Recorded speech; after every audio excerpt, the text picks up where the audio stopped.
Sumainyo ang Panginoon. Ang mabuting balita ng Panginoon ayon kay San Lucas. Papuri sa iyo, Panginoon.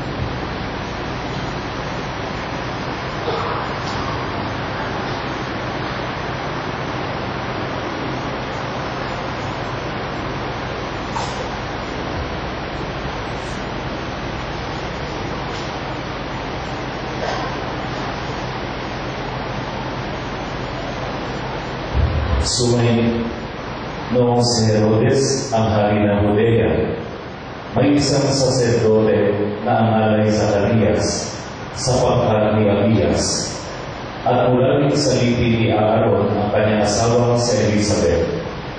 Kapwa sila nalulugod sa paningin ng Diyos, namumuhay ng ayon sa mga utos at tuntunin mula sa Panginoon. Wala silang anak sapagkat mao si Elizabeth at sila'y matanda na.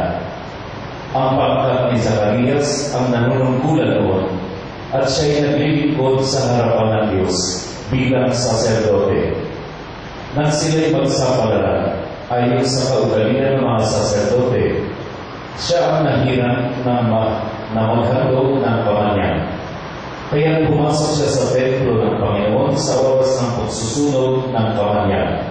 Samantalang nagkakatipon sa labas ang mga tao at nananalangin. Walang ano-ano'y napakita sa kanya ang isang anghel ng Panginoon, nakatayo sa gawing kanan ng labanan sulod ng kamanyan. Nagulat si Zacarias at sinigla ng matinding takot nang makita ang anghel.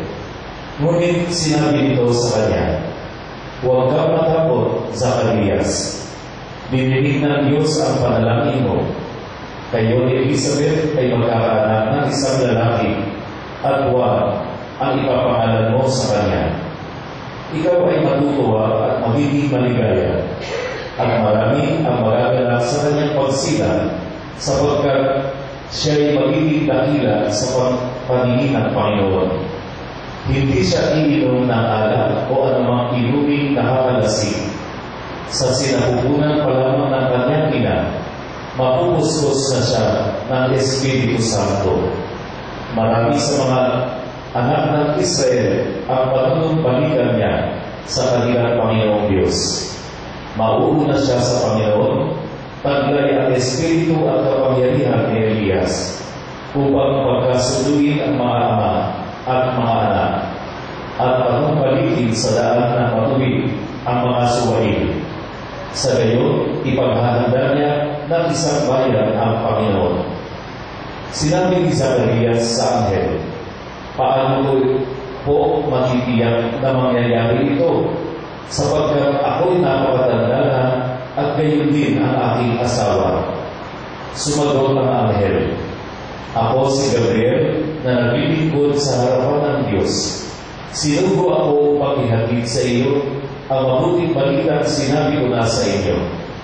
At ngayon, mabibinig ka hindi makakapagsalita hanggang sa araw na maganap ang mga bagay na ito, sapagkat hindi ka naniwala sa mga sinabi ko na matutupad pagdating ng takdang panahon." Samantala naghihintay naman kay Zacarias ang mga tao, nagtaka sila kung bakit nagtagal siya ng gayon sa loob ng templo. Paglabas niya ay hindi na siya makapagsalita. Mga senyas na lamang ang ginagamit niya. Kaya natanto nila na nakakita siya ng pangitain, at siya'y nanatili-tili. Nang matapos ang panahon ng kanyang paglilingkod, ay umuwi na siya. Hindi na nagtagal at naglihid si Elizabeth, at hindi ito umalis ng bahay sa loob ng 5 buwan. Ngayon, hinihingap na ng Panginoon, wika ni Elizabeth. Ginawa niya ito upang alisin ang aking kadustaan sa harapan ng mga tao. Ang mabuting balita ng Panginoon. Pinupuri ka na ang Panginoon sa Kristo.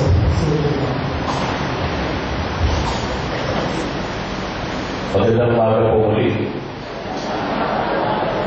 Turo po sa amin sa seminaryo ng isang homiletics professor namin kung gaano raw po kahaba ang times 10. Okay lang?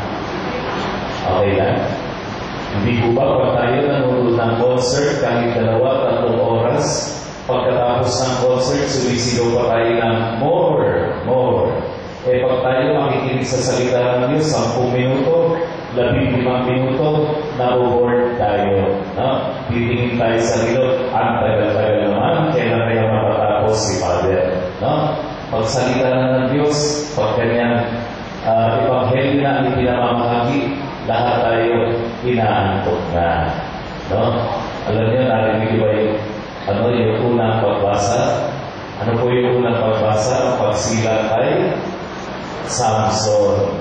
No?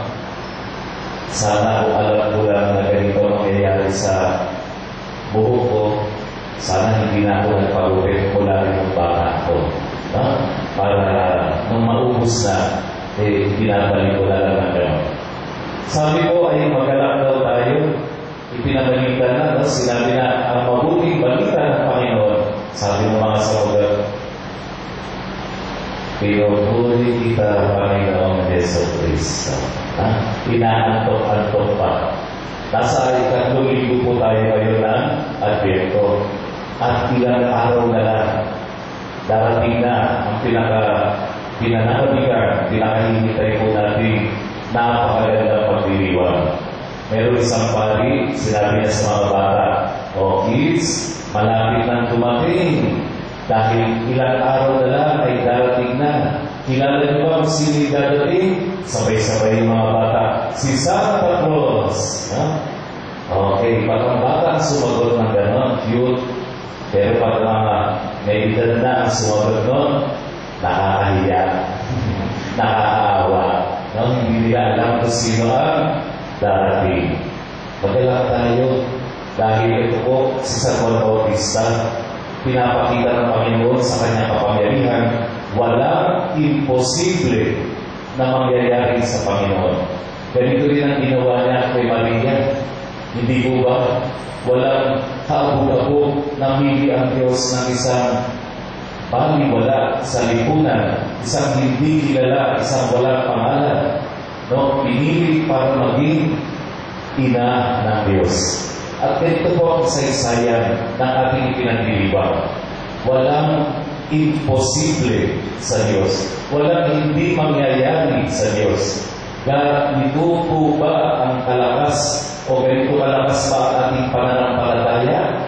Pag tayo ay nagdarasal, naniniwala, nananalig tayo, ibibigay nga ng Diyos yung ating hinihiling.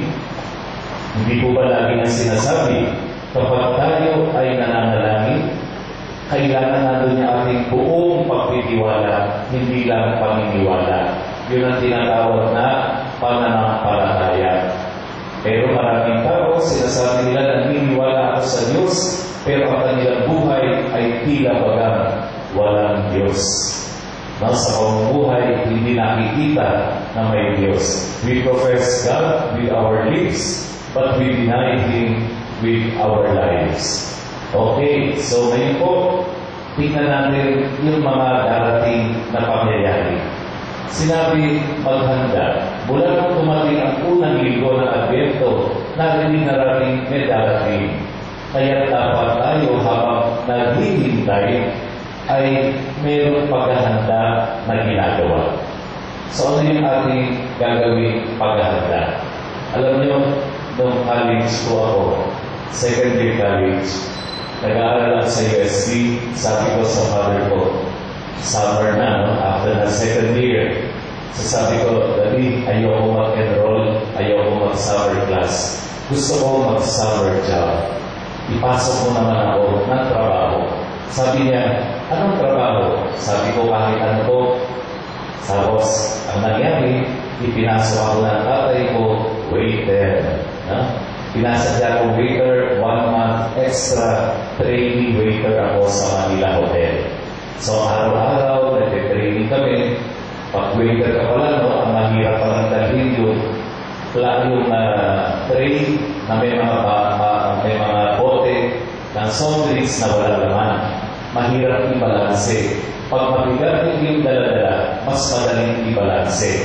So ang training namin mula sa dulo ng pavilion, no, hanggang sa kabilang dulo, pero merong mga lamesa. Ang gagawin mo, paikot-ikot ka, criss-cross ka doon. Para pag yung nasa actual ka na ng pag-serve mo at maraming tao, maraming guest, madali kang makaiwas. So yun ang training natin. So nung unang gabi na ako ay na-assign, no, bilang talagang full-fledged na waiter, yung na-assign ko sa akin ay ang activity noon ay yung dancing at the pavilion sa Manila Hotel. So maraming lamesa, bawat lamesa, 10 upuan. Na-i-assign ako dun sa isang lamesa, dadalawa lang ang nakaupo. Pero yung pong aking pagsisilbihan, yung MCs ng pavilion, si Ariel Oreta at saka isang former Miss Philippines. Kaya gano'n na lamang po yung kabuk ng aking dibdib, talagang tense na ako, no? Habang nagsiserve. Paglagay ko po ng tubig, dalawa lang yung baso nilagyan ko. Pagkalagay ko ng tubig, kalahati po ng lamesa, binaha. Sa sobrang minute ko. Okay. Tapos maglalagay na po ako ng butter doon sa plato, sa bread plate. Doon po sa mga malalaking hotel, hindi gumagamit ng tong. Gagamit kayo ng 2 tinidor na parang gagamitin yung chopsticks. Kukuha kayo dito ng butter, ilalagay nyo doon sa bread plate. Sa sobrang taba ko, talagang nervyos. Pag ganyan ko ng butter, naipit yung butter sa gitna ng 2 tinidor. Hindi ko po maalis-alis. No? Kaya, namumroblema ako kung anong gagawin ko. Nagtatatawa na yung mga MCs doon. Pinalapit ako ng aking supervisor. Sabi niya, ako na ang bahala dito. Lumabas ka na. So, ganun, no? Mahirap pala maging waiter. Tapos natapos yung aking training isang buwan, meron pang isang buwan na summer. No? So, sabi ko sa partner ko, wala pa akong gagawin isang buwan. Para saan yung naging training ko? Pinasok po niya ako sa isang 3-star hotel sa Mabini, yung Las Palmas Hotel. Hanggang ngayon, nandun pa yun no? Nakikita ko. So ako po ay naging waiter, bartender, doon sa kanila mini restaurant sa lobby. So habang ikaw pala ay naghihintay, wala kang ginagawa, punas ka ng punas ng mga kubyertos, ng mga basong gagamitin sa ng mga alat. No, kailangan ay para pagdating ng mga guests mo, ng panauhin, malinis na malinis yung gagawin nila. Lahat po tayo, masasabi natin, waiter. Lahat tayo naghihintay sa pagdating ng manubos. At kung paano ang mga waiter naglilinis ng mga kubyertos habang hindi dumarating yung panauhin, ganun din ang dapat natin ginagawa. Naglilinis tayo ng ating kalooban. Papaalala ko lang, sino ang may birthday? Si Jesus, hindi tayo. Bakit tayo naghihintay ng regalo?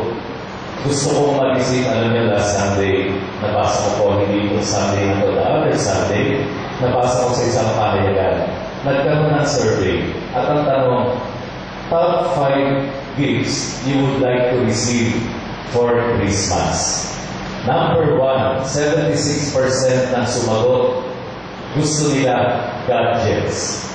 Cellphones, cameras, laptops, at kung ano-ano pa mga techie na gadgets. Number 1. Number 2, sapatos. Number 3, mga damit. Number 4, travel abroad. Number 5, mga libro. May mga ilang sumagot na pera. May ibang sumagot sex. Nakakalungkot. Ito ba yung sinasabi natin paghahanda para sa pagdating ng ating Panginoon? Isang darating na magliligtas sa atin sa kasalanan? Puro material na bagay ang ating hinihintay. Nakalimutan natin ang magdiriwang ng kanyang birthday ay si Jesus Christ. Hindi tayo. Kaya dapat siya ang ating pinaghahandaan ng regalo. Tanong ko, ano po ba ang hinahanda natin regalo para kay Jesus? Baka nakakalimutan na natin. No, nawawala na sa ating pag-iisip dahil sinasabi sa atin ng mass media, bili kayo dito, sale doon, shopping dito, shopping doon. Hindi po ito ang kapaskuhan. Hindi ito ang diwa ng pagsilang ng isang manunulos. Christmas is not about Santa Claus. It's not about Rudolph the red-nosed reindeer. It's not about Frosty the Snowman. It's about the birth of a Savior. Ang pagsilang ng isang manunulos. Ilang araw na nga lang naghahanda tayo kung ano isusunod natin, kung ano ihahanda natin para sa Noche Buena. Pero yung mahalagang bagay, nakakalimutan na natin. And I would like to propose 3 things para naman mas maging makabuluhan at magkaroon ng kahulugan ang ating pagdiriwang. Nakakatuwa po pagdating ko kanina, inabutan ko kayo ng morning prayer. Napakaganda pati awitin. Lumaki ang simbahan na ito dahil sa panalangin. Hindi lamang ang struktura, kung hindi pati na ang mamamayan ng mistikong katawan ni Jesus, lumaki ang simbahan. Balikan po natin, number 1, una kong suggestion, bumalik ulit tayo sa panalangin. Father, lagi naman kami nananalangin pati sa simbahan, bago kami mag-misa, meron kami morning prayer o evening prayer. Yun po yung tinatawag natin communitarian prayer. What I would like to invite you to is your personal prayer with the Lord. Yun yung personal na pakikipag-ugnayan, pakikipag-usap sa Diyos. Ilang araw na lang, ganito gawin natin, kuha tayo ng kandila, kuha tayo ng crucifix, dalhin niyo ang inyong mga Biblia, pumunta kayo sa isang tahimik na lugar sa inyong tahanan. Sindihan niyo yung kandila, ang presensya ni Jesus, ang liwanag ng mundo, at yung crucifix niya, at magbasa kayo kahit na ilang paragraphs lang ng Ebanghelyo, salita ng Diyos. Tapos, tingnan ninyo isang salita o grupo ng mga salita na nakastrap sa inyo. And then, ulit-ulitin ito ng 3 beses, dahan-dahan. Makikita nyo, yung salita ng Diyos, pinakausap na ang inyong buhay. Personal prayer. Kasi pag nag-personal prayer tayo, number 1, ang hinihiling lang natin, litanya ng mga kailangan. Litanya ng mga ating kagustuhan na mangyari para sa atin. Father, so ano po ipapadalangin natin? Unang-una, nasa taon po tayo ng pananampalataya. Hingin natin sa Diyos na palakasin, palalingin, paigtingin ang ating pananampalataya. Nasa gayon, kamukha sa Katias, kapag mayroong posible naman niya mangyari sa Diyos, pareho na kami matanda ni Elizabeth. Anong sinasabi mo na magkakaanak pa kami? Kulang tayo sa pananampalataya. Kaya ito po ang unang-una natin hingin sa Diyos. Ikalawa, ilista natin lahat ng biyaya natin. Natapang natin ipagpasalamat sa Diyos. Pag-gising natin sa umaga, nakakakita pa tayo, nakakarinig tayo, nakakapagsalita tayo, nakakagalaw tayo ng normal, kumpleto ang ating mga kamayapa. Pinagpasalamat ba natin sa Diyos? Lord, thank you for these wonderful gifts.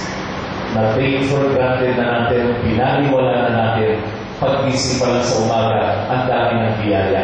Nagpasalamat pa tayo. Ang nakita natin kung ano ang meron ng ibang tao, hindi kung ano ang meron tayo. So, lista natin lahat ng mga biyaya natin at ipagpasalamat natin yun. Alam niyo, sa dami ng mga biyaya at mga grasya ang tinatanggap natin araw-araw, wala na po tayong panahon para makita kung ano ang meron ng ibang tao, kung hindi kung ano ang meron tayo. Pwede pa natin ipanalangin, Lord, bigyan mo ako ng biyaya. Sana mapatawad ko na yung taong nagkasala sa akin.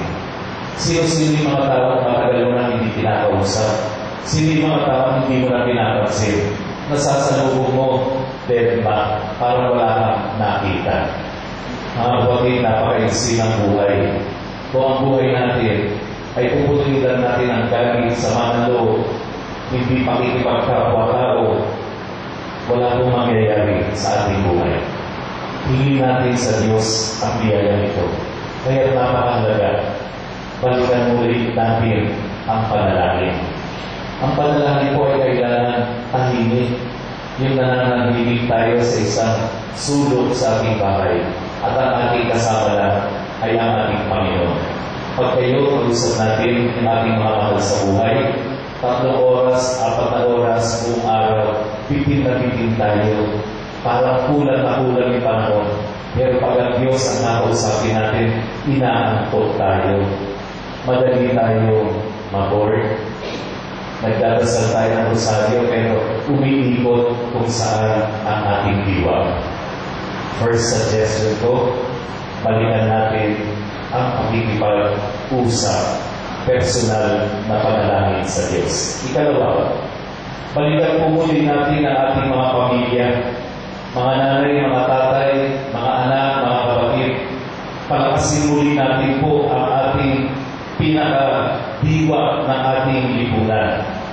Meron po isang sociologist na nagsabi, whatever is happening in society is but a mirror of what is happening in the family.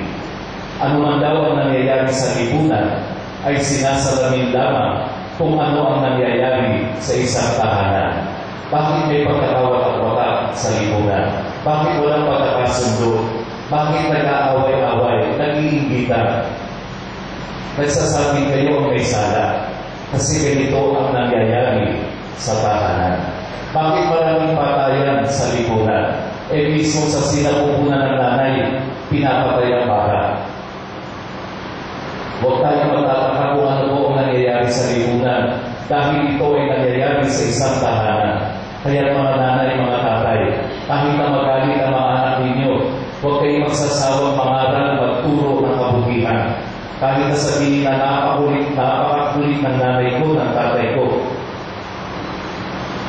Let us not renege on our responsibility. Yung iba sinasabi, huwag na lang mong pansinin para wala ng gulo, para wala ng away. Pero kung hindi natin gagawin ang ating responsibilidad na magturo at mangaral, hindi tayo karapat-dapat tawaging magulang. Mga anak, makinig kayo sa inyong mga magulang. Hindi nila tinuturo ito dahil nagmamagaling, dahil nagmamarunong. Ipinapahayag lamang nila sa inyo ang katotohanan dahil ayaw nila kayo makakariwara sa buhay. Magkakapatid, balikan natin ang diwa ng pagbibigayan, pagpapahaginan, pag-uunawaan. Hindi ko ba ito ang ating kailangan ngayong Pasko? Naghahanap tayo ng katiwasayan ng ating kalooban, kapayapaan at tunay na kagalakan. Pero kung hindi natin mararamdaman ang diwa, ang kagalakan ng Pasko, hindi natin pwedeng sabihin, Merry Christmas. Kung ikaw mismo sa iyong kalooban, hindi mo nararamdaman o nadadama ang tunay na pagiging Merry ng Christmas. Panalangin, pamilya, ikatlong suggestion ko po, pagbabahaginan. Noong Sunday, nang tinanong si Juan Bautista ng kanyang mga alagad, ano po ang dapat namin gawin? Unang-unang sinabi ni Juan Bautista, kung dalawa ang baro mo, ibahagi mo sa kapwa mo. Kung ikaw ay lumalabi sa pagkain, ibahagi mo sa nagugutom. Pagbabahagi, sharing. The spirit of Christmas is all about giving. Hindi nagbibigay na naghihintay ng kapalit. Pag Pasko, bigay tayo ng regalo, no? Nagregalo ka ng nakatanggap ka ng fruitcake, madami ka ng fruitcake na tinanggap, ipinasa mo naman sa iba. Yung iba din ang ibinigay nilang regalo, ikot yung fruitcake hanggang bumalik sa iyo. No? Kung minsan gano'n nangyayari.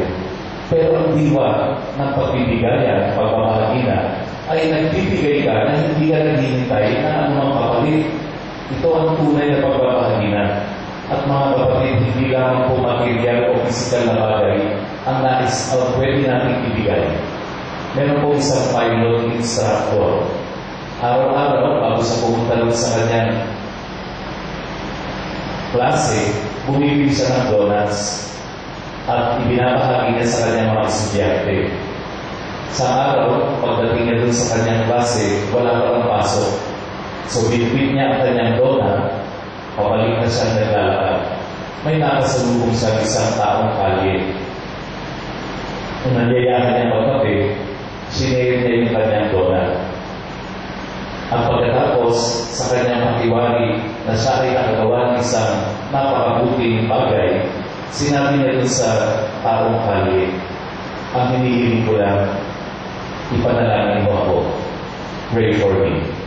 Sumagot yung taong kalye, ako, hindi ko kailangan isang taong mananalangin sa akin.